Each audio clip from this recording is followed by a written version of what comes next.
pwede ba tayo mag-dinner? Ayan, dinner. Buffet. Wow, di ba? Buffet. So, dinner, gabi, buffet. So, sabi ko saan? Sa MOA. Di ba? So, ang nasa isip ko talaga, Vikings. So, ngayon, sabi ko, sino mo naman tatanggi nun? Sabi ko sa sumitan ko, sama tayo. Okay, dinner tayo, buffet. Then after that, nung pagbiyahe namin, parang lagpas na kami dun sa ano. So sabi ko, ano din yung biking sa likod So pagbaba namin dito, wala talaga akong makitang restaurant dito. And then sabi ko, yun ang sinasabi ko. Pero may nakita akong buffet. May buffet dyan no? Di ba? 2018, no? May buffet, tapos dinner yun. Tapos MOA naman. So ako lang yung nag-expect na Vikings. So yun nga, so pagkakahabang kumakain kami, may mga salad pa nun naalala nyo, may salad, may meat, di ba, may fish, di ba? So habang kumakain kami, then after that, sabi ko dun sa kay Maylene, sabi ko, naku, na-kidnap tayo. Anong kidnap? Kumain ka na lang. Tapos maya-maya, pagkatapos namin kumain, pumunta kami dito. And then, katulad dito, yan, yung naranasan nyo. Pero yung po ay presentation, 7 p.m. po yun. So doon nga, nakita ko yung presentation, yung sikat na stem cell na ini-inject kay Enrile, kay Estrada, kay Big Soto, na i-capsule pala ng Singapore. Ganun yung nasa isip ko, no? Sabi ko, ang ganda ng product. Sabi ko, magkano yan? Nung sinabi yung presyo, sabi ko, hindi maganda yan. Sabi ko, ano naman yan? Sabi ko, so nag-iisip talaga ako, and then, so, I conclude na hindi na lang, sabi ko, wala ata akong maano yan. So, kasi meron pa akong mga poverty mindset, di ba? Poor mindset, poverty, scarcity, sa nakukuha ng ano yan, i-empleyado lang ako, di ba? Maganda lang pakinggan yung aking title, Lasal Professor. Di ba? Puro dating, walang datong. Di ba? Pero, ngayon nga, siyempre employed pa rin ako, no? I was trained to train my student to become employee also. So, gano'n lang naman yung cycle na ginagawa ko. And then, yun nga, pero ito kasi si Coach Noli, talagang masugid sa ano.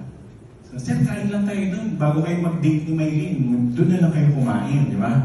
So, ganun mga proposal niya. So, kaso pag nandito na kami, bantay sarado naman kami. And then, one time, I decided to, sige nga. So, because of the testimony na meron niya dito, and sometimes I saw some celebrity tsaka mga politician. Nakita namin sila dito Senator Biason, di ba? Jean Garcia, mga before, no? So, may nakikita kami dito mga sabi ko, sige. And then, yung mga testimony, may mga doctors, medical doctors.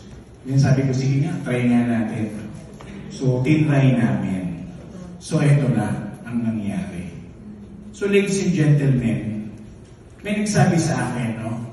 May, yung si Jim Baha kasi yun, tsaka si Coach Noli. Pero ang isa sa nakausap ko talaga, our team elite pa po, Sir Joel Gamas. Pwede ba natin palakpakan?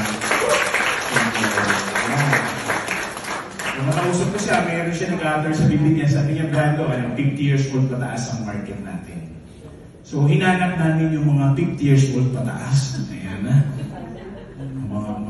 So yun nga, grabe nagulat ako sa response ng market. And then, siguro mga ilang linggo lang, ilang araw lang merong 20 bottles kaming purchase. 20 bottles. And then sunod-sunod na siya. And ang nangyari po sa akin, sabi ko, sige, i-try natin. So na-hit ko yung 1 star. Okay, na 4 months, no? 4 months, 1 star. Okay, ang ginagawa ko po, nagtuturo po ako sa umaga, tapos sa gabi nag-present ako. So, ang schedule ko puro gabi. Ngayon, ang nangyari sa akin, dahil may mga nag-purchase, di ba? Tapos, yung nag-purchase, meron rin silang i-prepare ng mga manunood ng presentation. Brando, punta ka dito. Nagtuturo ako. So, alam niyo po ba nangyari sa akin? habang nagtuturo ako, ang nasa isip ko, Rayway na. Sabi ko, okay class, meron tayong film viewing. Wow, film viewing sir, film viewing. After ng film viewing, reaction paper. So ganun na nangyari, talagang iba na yung nasa isip ko. And then, madalas na ako magpa-early out. Okay? Alas 5 yung out nila, alas 4 pala, okay, class dismiss. Yay! Hinahabol akong presentation. Hinahabol akong presentation, ganun nangyari sa akin, no?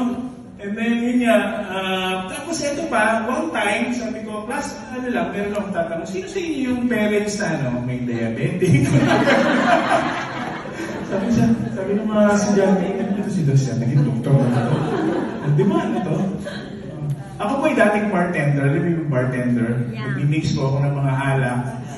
Okay, mix ako ng ganitong ingredients, tapos titikman ko, okay, pwede nang palinis ang CR.